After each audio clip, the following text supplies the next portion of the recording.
Again, you have heard that it said to those of old, "You shall not swear falsely, you shall perform to the Lord what you have sworn."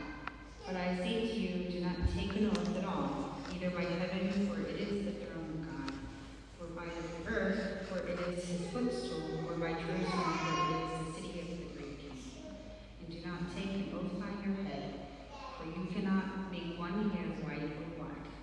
Let what you said be simply yes or no. Anything more than this comes from evil. This is the word of the Lord. Thanks be to God. You may be seated. Thank you, Anna. See everyone here. So today, Jesus gives us a simple but challenging command. Do not take an oath. Do not take an oath. But let me put it in a positive and simple way of what Jesus commands too. Be truthful. Be truthful. At its core, Jesus commands us to be like God in truthfulness.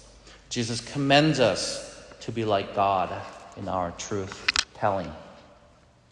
So in the Sermon on the Mount, Jesus taught us what it looks like to be a kingdom people, God's children.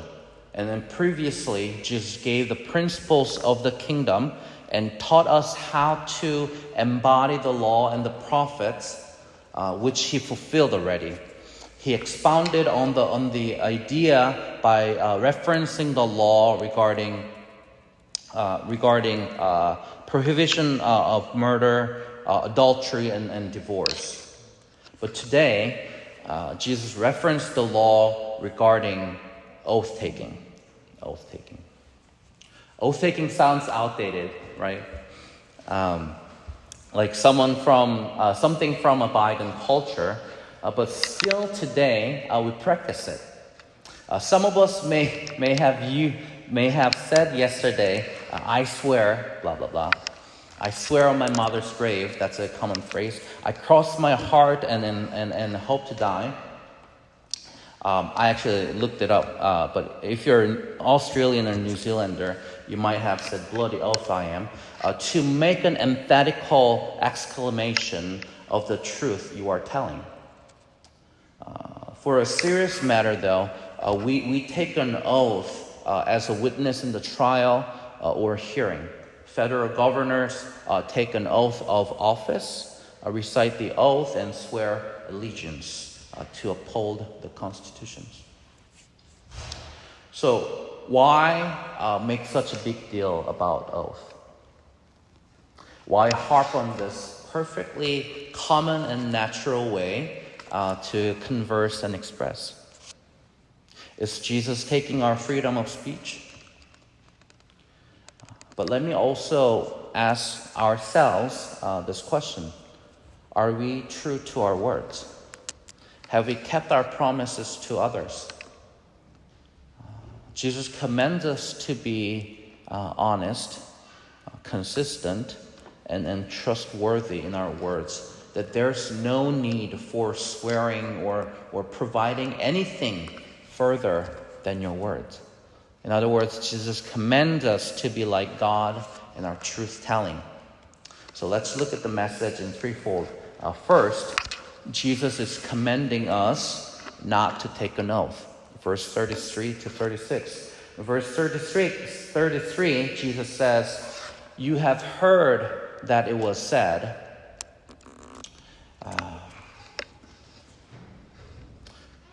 to those of old, you shall not swear falsely, but shall perform to the Lord what you have sworn."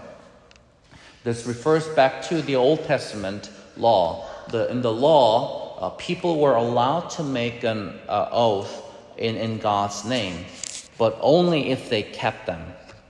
The law didn't encourage oath-taking, but it regulated it. Because God is a God of truth, and a vow in his name had to be taken seriously. But in Jesus' day, people had found ways to game the system in a way. They began to swear by not by God, but by things related to God. by heaven, by earth, by Jerusalem, even by their own heads. That way, if they broke the vow, they could say, well, I didn't technically swear by God, and I'm free from responsibilities. And Jesus cuts through all that, and then he says, don't swear by heaven, it's God's throne. Don't swear by earth, by the earth, it's his footstool. Don't swear by Jerusalem, it's a city of the great king. And don't even swear by your own head. You can't even make a single hair white or black. And that's his reasoning. In other words, everything we might swear by belongs to God. We don't even have ownership or control over it. The things that we have, things we think we have control over. So why do we pretend like we do? Behind this kind of speech is a subtle confession, I believe. Our word always isn't enough. Our word always isn't enough. See, if we have to swear to prove our sincerity, it reveals that our ordinary speech isn't trustworthy. And that's what Jesus is targeting here. Not the formality of oath, but the lack of integrity in our everyday words. Jesus wants more than a cleaned up vocabulary in a way. Rather, he wants our hearts to be pure, like we sang, and our speech to reflect it. So let me ask us, have we ever exaggerated a story to sound more impressive? Have we ever said, I'll do it,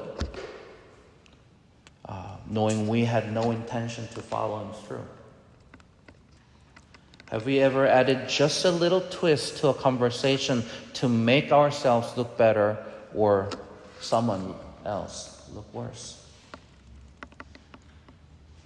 I'm not talking about honest mistake. I'm talking about deceit, deliberate distortion of the truth, even in subtle ways. Jesus says, do not take an oath. Don't cover up unreliability with the object you don't even have control over. The only thing you have control over is your words. So Jesus commands us in the second fold. He says, we are to say simply yes or no. In other words, be truthful. This is a call to simplicity. This is also a call to integrity. And this is a call to consistency. In Semitic languages, repeating a word gives it emphasis. So when Matthew, we don't have it here in our ESV Bible, but in Greek, Matthew recorded Jesus' words, yes, yes, and no, no, repeating twice.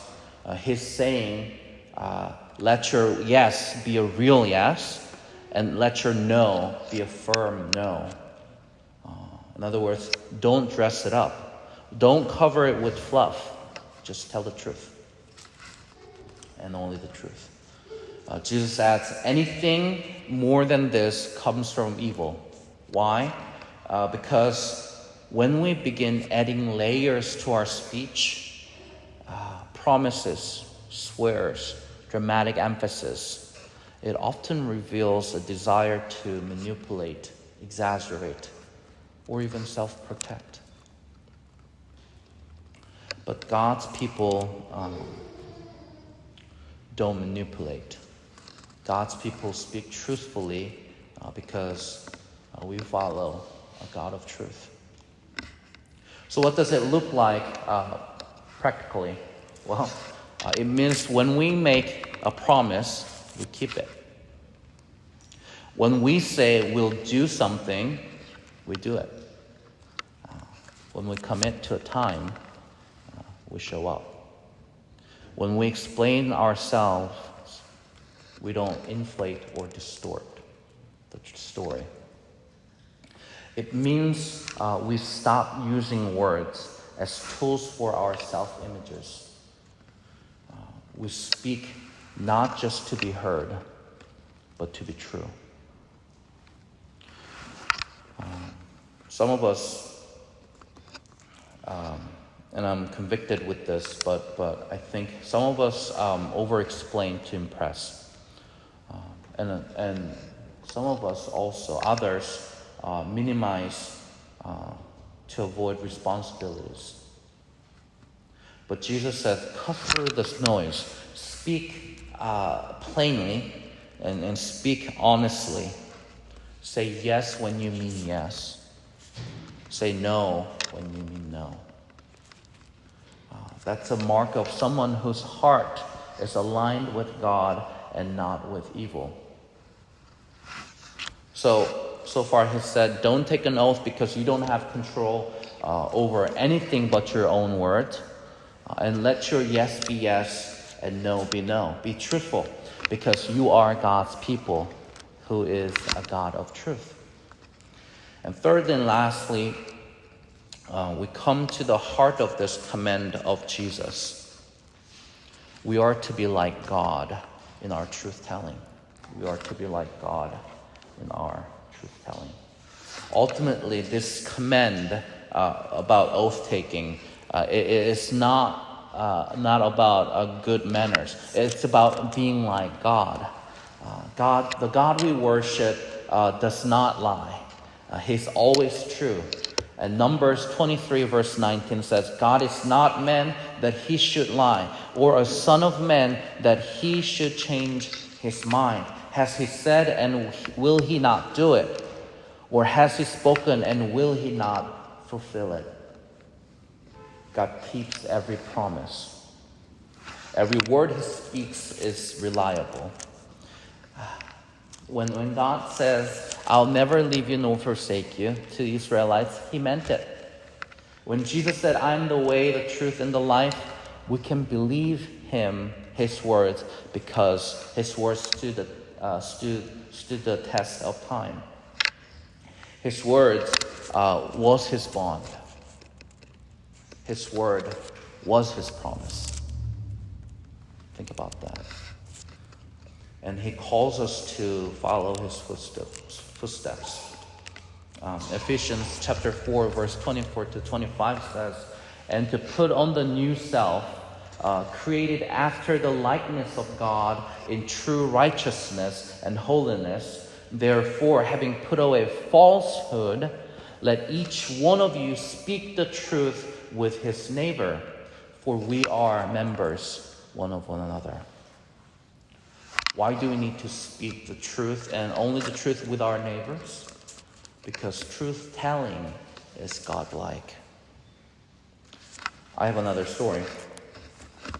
Some of you might know from Aesop's fable. There was a shepherd boy. One day, as he sat watching the sheep in the quiet forest, and thinking what he would do should he see a wolf, he thought of a plan to amuse himself. So, though he had not seen anything that even looked like a wolf, he ran toward the village, shouting at the top of his voice, "Wolf! Wolf!" As expected, the villagers who heard the cry dropped their work and ran in a great excitement to the pasture. But when they got there, they found the boy doubled up with laughter at the trick he had played on them. A few days later, the shepherd boy again shouted, "Wolf! Wolf!" Again, the villagers ran to help him, only to be laughed at again. Then one evening, as the sun was setting behind the forest and the shadows were creeping out over the pasture, a wolf really did spring from the underbrush and fall upon the sheep. In terror, the boy ran toward the village again and shouting, "Wolf, wolf!" But though the villagers heard the cry, they did not run to help him as they had before. "He cannot fool us again," they said. The wolf killed a great many of the boy's sheep and then slipped away into the forest. The end.